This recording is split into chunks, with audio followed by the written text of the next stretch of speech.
can call me Allan for short. And what do you do? I do portrait landscape photography.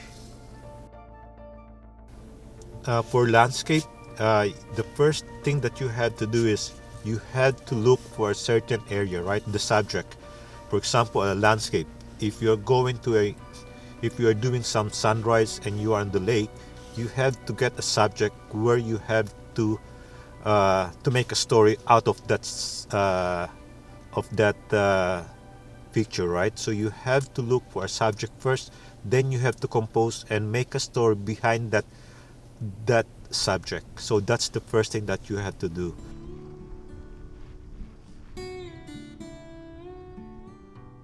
If you are doing landscape, so it's more detailed, right? So you have to look at the subject first, and you had to think out of the box how you're going to compose your landscape. So you had to focus to a certain area, then you have to compose your picture. Composition is how you relay or send your message to photography to your client or to the viewers who's looking at your work. I specialize in studio, so mostly baby newborn. So it's for the composition. It's always subject isolation or minimalism. If I'm going to do a landscape or sunrise photo shoot, I have to be on that area an hour before the sunrise. So I can prepare myself, and I have to look for a certain area where I have to shoot. So that's what I'm doing for a landscape, right? You have to be there, especially for sunrise. You have to be there an hour before the sunrise, so you have enough time to look around and where you're going to shoot, right? Once the sun comes out, so you are ready to take your shot and your composition. Usually indoor because I have studio here, and it's really easy for me to take a project because the equipments are already here, lightings and everything. But in outdoor, it's a challenge for us, especially here in Canada. The weather is not really, sometimes it's not cooperating. So you need a lot of equipments to bring outside just in case the weather is not good. How to make your every shot so sharp, especially on landscape? For Where landscape, everything is sharp, right? for landscape, you have to. It, for me, my procedure is you have to get the subject first. Then you have to zoom in to that subject and focus it. Then you have to unzoom it. Once you get the subject focused, then that's the first thing that you have to do. Then you have to take your shots.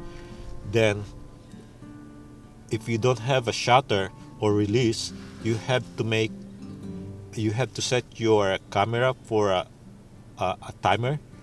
Then let the camera do the triggering. So make the picture sharp, right? So that's the thing that I'm doing. For landscape, you have to focus first on a certain subject, zoom it and zoom out once you get this focus, right? How to choose the right spot for your shot? Basically for indoor, you don't necessarily choose a spot because everything is provided. But in outdoor, you have to at least, for me, nature, it's really a good choice. For example, beach, forest. So you can do lots of compositions there. I always go to a lake, so because I like the water and and some of the moving parts on the lake, right? So I always go to a lake or pier so I can get some good shots, especially in the sunrise. How many shots did you take for the single image? Usually I'm taking at least 2 to 3 shots every image, just in case. So you have a backup. You never know, right? And what do you learn from your experience? I learned that you have to prepare all your your gears before going to a certain area.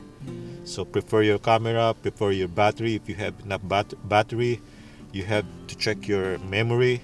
So for beginners And tripod. and tripod, yes, For sure. especially for landscape. So that's all the things that I have learned in photography. You have to prepare yourself ahead of time before going to certain area. Then think and what you're going to bring for a landscape. You have to have your tripod, your battery, especially if you're going to do a winter photo shoot. So you have to prepare yourself. What do you learn from your experience?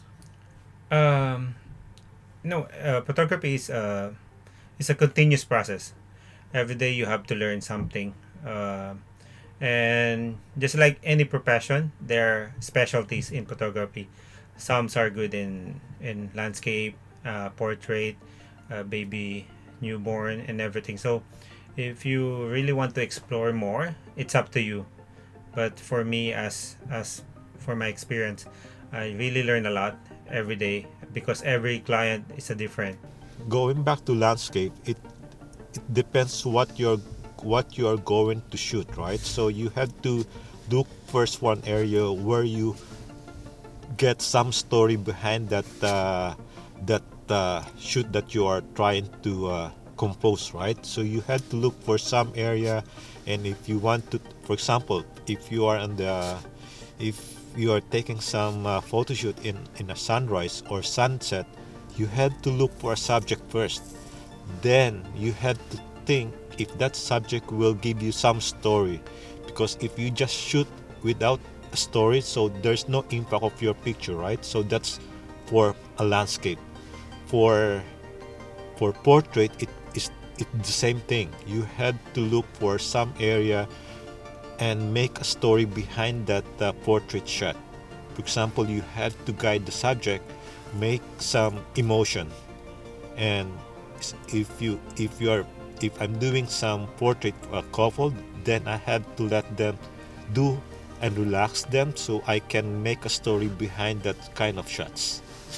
As they say, diba, beauty is the eye. Beauty is in the eye of the beholder. I'm inspired by thirst. I'm inspired by worth.